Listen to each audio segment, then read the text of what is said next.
friends, and welcome to another episode of the Midweek Message. This is Brother Wayne, and today we're going to be in Psalm chapter 9, and I'm coming to you from the bottom of Douglas Lake. Now, I'm not quite at the bottom, but I'm pretty close, and I know you may be looking at the background going, what is he talking about? He's not in the bottom of the lake. Well, actually I am.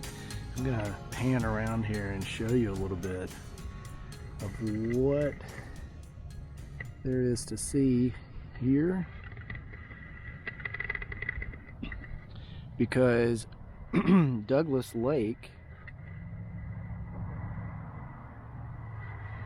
right over there, there's an actual bridge.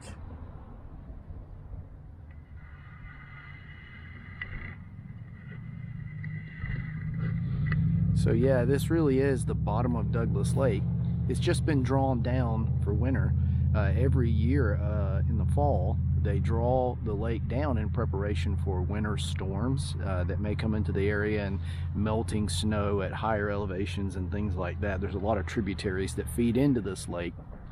And so this is all part of the Tennessee Valley Authority's efforts to control floods and also water quality, and control some things down river or downstream from Douglas Lake.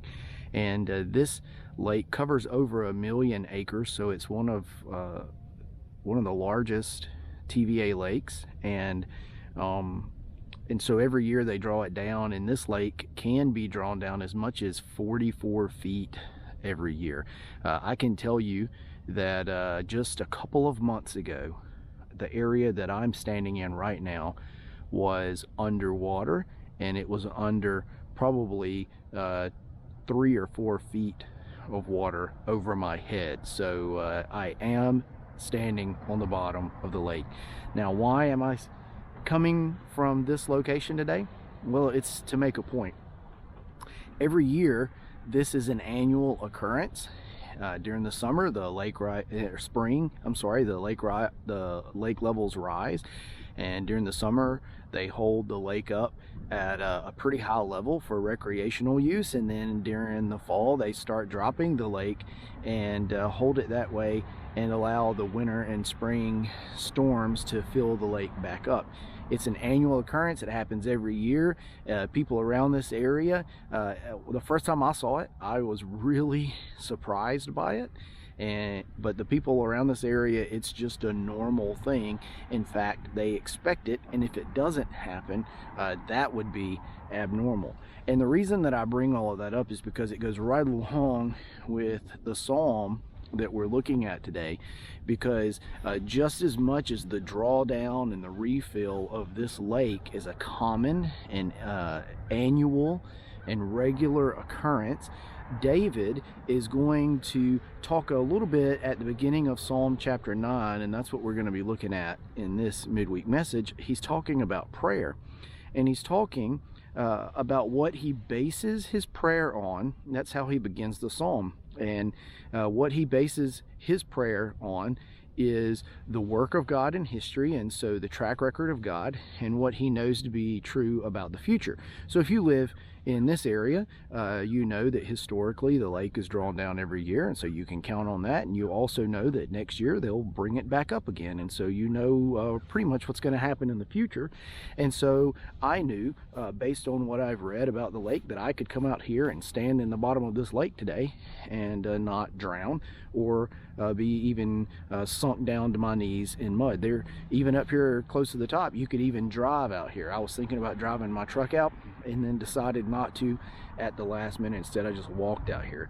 So this is a normal occurrence here, and everybody is used to it, and you can make decisions and kind of do things in your life based on what happens with this lake here.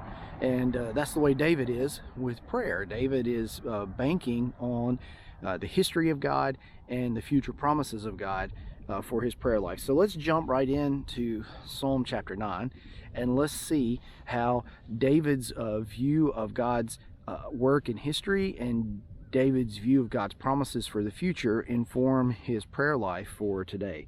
So first of all, notice God's work in the past, beginning in verse number 1 of Psalm 9. He says, I will thank the Lord with all my heart. I will declare all your wondrous works. I will rejoice and boast about you. I will sing about your name, Most High. When my enemies retreat, they stumble and perish before you. For you have upheld my just cause. You are seated on your throne as a righteous judge. You have rebuked the nations. You have destroyed the wicked. You have erased their name forever and ever. The enemy has come to eternal ruin. You have uprooted the cities, and the very memory of them has perished. Now, many scholars believe that what David is specifically talking about here is his interaction with Goliath and the Philistines. And if you remember the story, Israel was fighting against the Philistines. Saul was the king, and David, just a young upstart of a boy, he'd already been anointed by God as king, but he had not come to the throne yet. In fact, he was still a shepherd boy. Shows up at the battle lines to bring some food to his brothers, and there is Goliath, this giant of the Philistines, 9 feet 9 inches tall. His armor weighed over 125 pounds. His spearhead itself weighed 15 pounds. So this was just a huge guy. And this battle had been, it was really a stalemate more than it was a battle. The Israelites were on one hill and the Philistines were on another hill, and there was a deep ravine in between them, and nobody was really willing to give up the high ground to attack the others. And so Goliath would come out every day down into that valley, and he would challenge the Israelites to send somebody out to fight him, and that the suggestion that he made, or the deal that he was throwing out, was, hey, whoever wins this battle, basically between me and your champion, wins the war, and the other side will serve them. And that's how it started out. Of course, nobody on the Israel side was willing to go down there and fight Goliath. He was a huge guy, a brute, if you will, and nobody had the guts to go down there. They all cowered in fear. And as the time went on, this happened day 1. Well, 40 days in, this guy was still coming out every day and still doing this. And the longer that it went on, the more belligerent he got, the more aggressive he got, and the more he talked negatively about Israel, and the more he bashed Israel's God. Well, David shows up on day 40, just a little boy, teenager more than likely, from the fields, bringing food to his brothers, right? And he sees all that's going on, and he is just incensed over it all, that the Israelites are letting this guy carry on the way that he's carrying on, and talk about God the way that he's talking about God, and talking about God's people the way that he's talking about God's people. And so David actually volunteers to go fight the guy. And if you know the story, Saul hears this. Saul is actually in support of it, and he tries to put his armor on David. David says, no, this stuff's too heavy, it doesn't fit me, I don't normally, I don't fight with armor. As if David has even fought before. David was a shepherd, like I said. He fought off bears, he fought off lions and stuff like that. He's never really been in a fight with another human being that we know of at this time.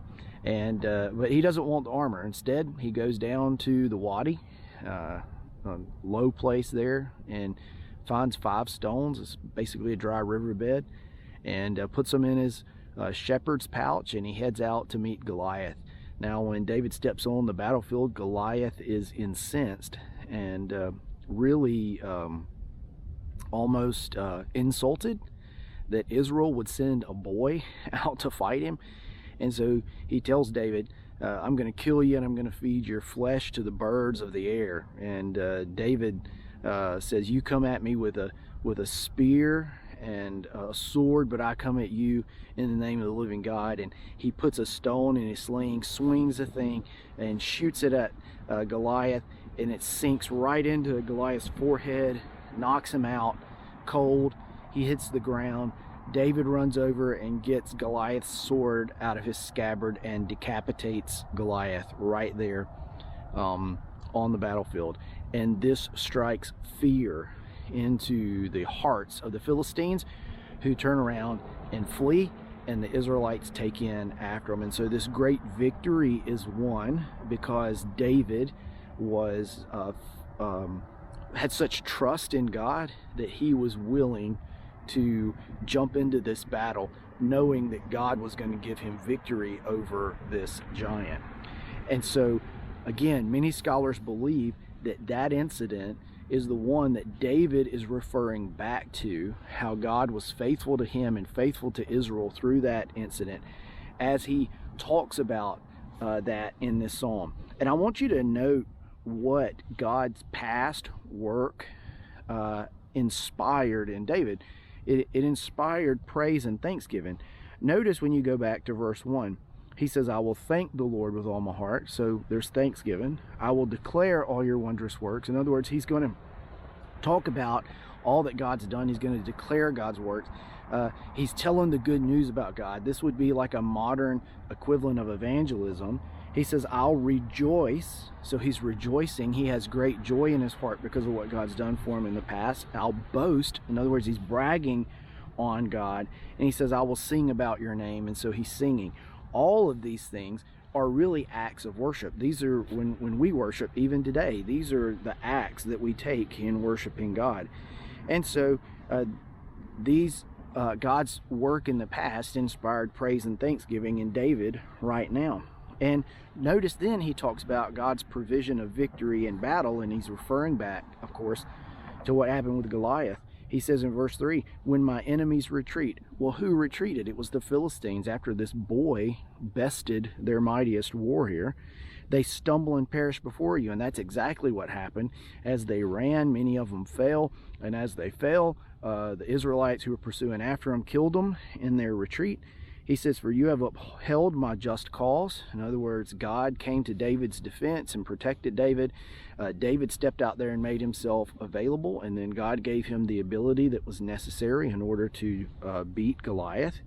He says, you're seated on your throne as a righteous judge. God judged between the Philistines and the Israelites. He judged more specifically between Goliath and David, and took David's side, of course. He says, you've rebuked the nations. So Philistia was rebuked, and other nations have been rebuked because of God's justice. You've destroyed the wicked. The Philistines were utterly destroyed. You've erased their name forever and ever. And so the Israelites ultimately destroyed the Philistines before it was over with.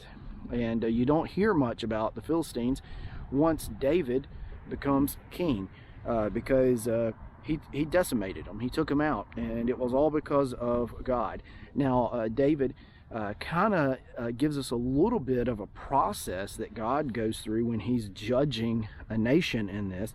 First, it says, he says, you rebuke the nation. So the first thing God does is he rebukes. He says, you've destroyed the nations. So the second thing that God does is destroy them, destroy their power, destroy their economy, destroy whatever. And then the last thing he does is erase their name forever and ever. And so that's one way that God judges nations. And so, and David goes on to point out that those who seem so formal in the moment in the past, now they are nothing. Remember, he says, you've erased their name forever and ever. He says the enemy has come to eternal ruin. Now, this is an important note because, you know, David at this point wasn't necessarily talking about eternity in the way that we use the word. He just means that they won't be remembered anymore. But you got to remember that many of these stories from the Bible are physical manifestations of a spiritual reality. And just as David fought against Goliath, this huge giant who was terrorizing Israel, Jesus has come and fought against death and sin, and he's utterly defeated sin. He's utterly destroyed sin. He's taken the power of death away, and he's left us as victors. And so our Goliath was death. You and I, we stood locked in a stalemate with death and sin, and we were unable, we were unwilling even to secure our own victory in that. Jesus came onto the scene and Many people thought very little of Jesus. In fact, Jesus probably looked like he was pretty well outmatched for the battle against sin and death. Even the religious leaders didn't put much stock in anything Jesus said or did. And yet Jesus triumphed over death. He made a spectacle of it, and he sent its army into full retreat. And so what we know about the future is that Jesus is going to ultimately decimate death to a point that there'll no longer be a memory of it among his people. So death really will be destroyed and forgotten for all of eternity. There'll be no death in the new heaven and the new earth. In fact, Jesus says, I've come to give you eternal life. And so death will be a thing of the past. It will be a distant memory. It will never be thought of again in the new heaven and the new earth. And so David is like an early model or an early symbol of Jesus. That's just a little side note there. So we've got God's work in the past. Now David moves to talking about God's work in the future and how that gives him confidence as well. In other words, what are the promises of God, and what does he know that God is going to do in the future? So look at verse 7. He says, but the Lord sits enthroned forever. He has established his throne for judgment, and he judges the world with righteousness. He executes judgment on the nations with fairness. So because of God's work on David's behalf in the past, and because David has hope and confidence in the future, David knows that God doesn't change, and therefore, since God's faithfully judged in the past, he knows that God is going to faithfully judge in the future as well. So David is confident in the future judgment of God, and that those who are faithful to God and those who follow God are going to fall on the right side of history, if you will. He goes on to say in verse 9, the Lord is a refuge for the persecuted, a refuge in times of trouble. And so as God has been a shelter and a place of refuge for those who run to him in the past, David knows that God is going to continue to be a place of refuge for those who run to him in the future. And this is an important concept, because in the nation of Israel there were refuge cities. Some of the Levitical cities were refuge cities where if you accidentally murdered someone, we're talking about manslaughter, not like premeditated murder, but this was accidental, and their family was basically after you, they wanted vengeance, you could flee to one of these refuge cities and nothing could happen to you as long as you were in this refuge city. So these were places that you fled to for protection against those who were wanting to take your life and those who were wanting to oppress you. And David says that that's what God is to us. God is our city of refuge, and just like the walls of a castle inside of which people would flee to be safe from the attack of their enemies, God is our wall around us. He's our hedge around us that protects us from our enemy. And our greatest enemy, of course, is the devil, is Satan. He's God's enemy, and he's our enemy as well. But sin and death is an enemy, and God has built a wall around of us, those of us who have faith in Christ, that will protect us from that. He's our refuge. And he goes on to say in verse 10, those who know your name trust in you, because you've not abandoned those who seek you, Lord. So everyone who personally knows the Lord, they trust him. Not because somebody else tells them to trust him, but because they've experienced him, and God has proven to them that he is faithful. God has proven that himself to them. So everyone who has a personal relationship with him has had an experience of God being their refuge and God protecting him. And this is an innate promise in this verse as well. Again, read that verse. Those who know your name trust in you, because you've not abandoned those who seek you, Lord. The innate promise is this: the more that we come to know and experience God, the easier it is for us to trust him. And so if you're having a difficult time trusting the Lord, I would suggest it's because you probably don't know enough about the Lord. You don't know enough about what he's done in the past. You don't know enough about the promises he's made in the future. You don't know about the price that he's paid himself to secure your peace and my peace, and to be a place of refuge for you. Because if you know those things, you innately trust him because of what he's done and who he is. And so look at verse 11 then, because David says, based on all of this that I've just talked about, I want to encourage you, I want to invite all of you, I want to invite others to join me in rejoicing and in glorifying God. Look at what he says in verse 11. Sing to the Lord who dwells in Zion. Proclaim his deeds among the nations. For the one who seeks an accounting for bloodshed remembers them. He does not forget the cry of the oppressed. And so what David is saying is, hey, look, based on everything that I've said up to this point, if you're listening to this, join me in praising God. Join me in singing to the Lord. Join me in proclaiming his deeds to the nations. He says, for the one who seeks an accounting for bloodshed remembers them. In other words, God is going to make all things right in the end, and he doesn't forget those who've been treated unjustly or treated unfairly. He does not forget the cry of the oppressed. He will ultimately come through for them in the end. And then that leads to David's final thought here in this section of this psalm.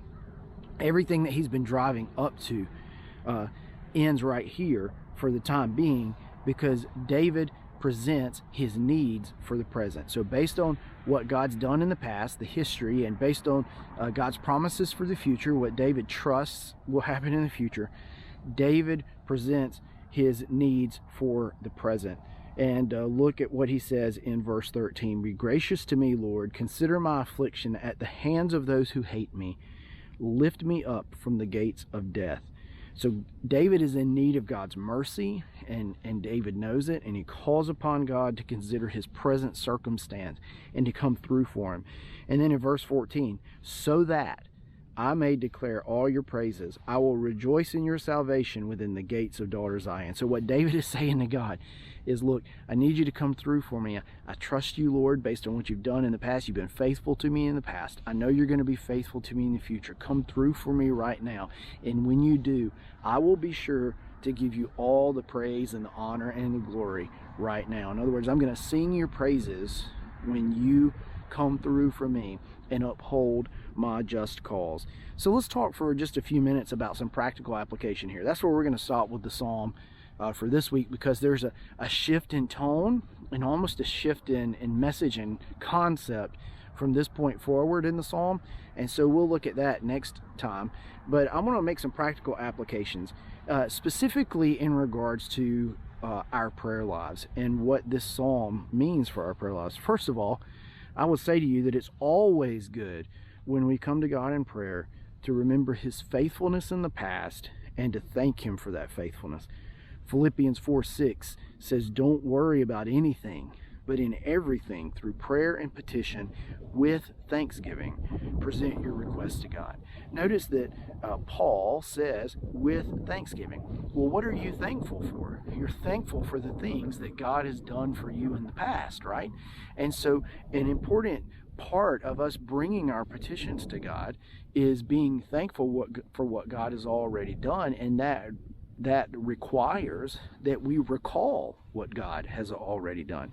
And that's exactly the model that we see David following here.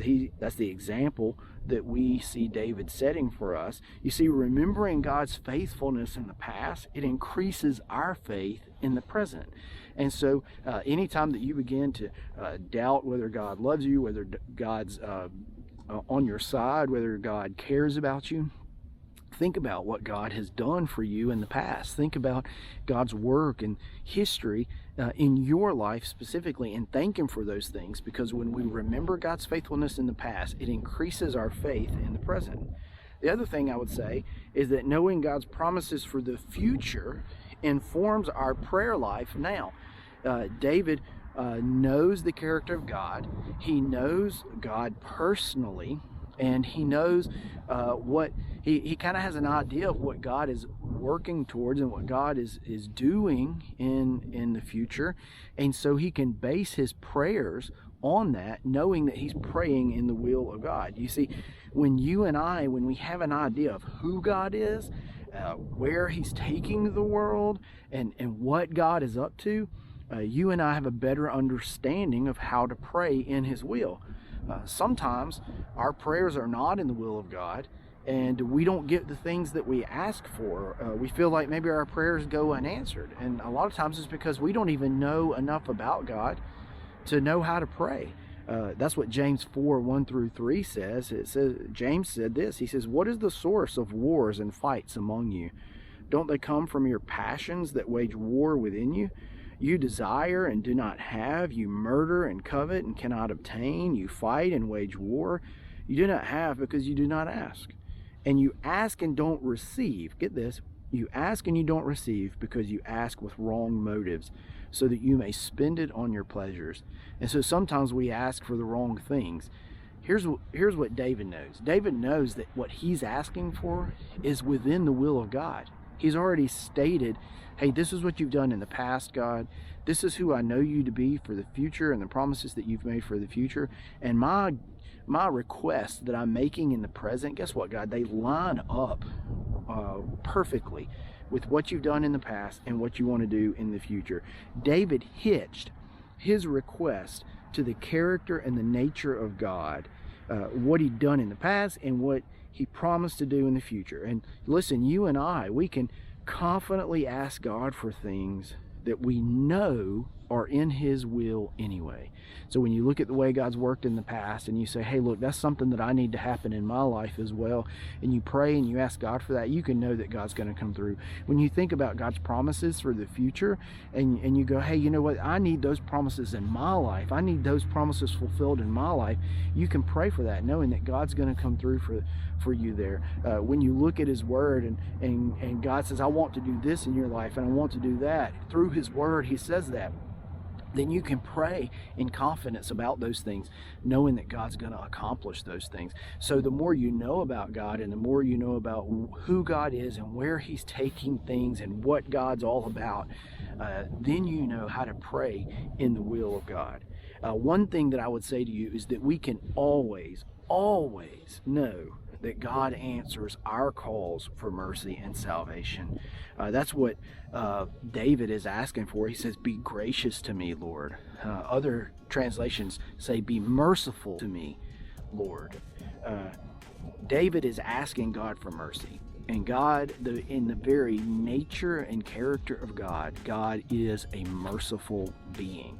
He's a loving, merciful, just being. So when you pray and you ask God for justice, you can know that ultimately he's going to bring it. When you pray and you ask God for mercy, you can know that God's going to give you mercy. When you pray and you ask God for salvation, you can know that God's going to save you. Why? Because that's who he is. It's in his very nature. And that's what David did, is he hitched his prayers to the very character and nature of God. And when we do that as well, that is when we find that our prayer life goes to a whole new level and we start to see God do amazing things in our lives. So I hope that was an encouraging word for you today. I hope that you will trust God, and I hope that you'll look back on the past and think about what he's done in the past and let that give you faith for the present. And I hope you take into account his promises for the future and that you pray in accordance with those promises, because just like, I know that about March, April, this lake is where I'm standing I'm not going to be able to stand here. Why? Because it's going to be covered up in water. I know that. Why? Because it's happened every year. And I read an article on the TVA today that says, look, guess what? They plan to do this in the future as well. And just like I can bank on that, I can bank even more on the history and the promises of God. And so let that inform your prayer life. Hope you have a great day, and I'll see you again next time.